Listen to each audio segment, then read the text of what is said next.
मस्तपैकी तोंडाची चव वाढविणारा, कमी मसाल्यात तयार होणारा पारंपरिक पदार्थ करूयात. त्यासाठी काय करायचंय, कढईमध्ये अर्धा वाटी ओले शेंगदाणे घ्यायचे आहेत.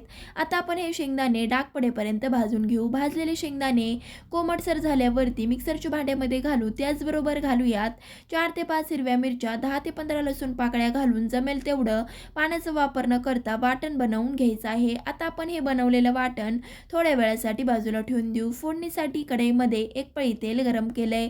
1 चमचा मोहरी, 1 चमचा जिरे, 7 ते 8 कडीपत्त्याची पाने, त्याचबरोबर बनवून घेतलेल्या वाटणामध्ये अर्धा ग्लास पाणी घालून एकजीव करून या फोडणीमध्ये घालून घेऊ. इथे मी एकूण 1.5 ग्लास पाणी घातलं आहे. त्याचबरोबर घालूयात अर्धा चमचा गोडा मसाला, चवीनुसार मीठ आणि थोडीशी हळद घालून मिक्स करून 3 ते 4 मिनिटं आमटी उकळवून घेतली की तयार आमटीवरती भरपूर सारी बारीक चिरलेली कोथिंबीर घालून तयार झाली ओल्या शेंगदाण्याची आमटी. तुम्ही सुद्धा ट्राय करा. धन्यवाद.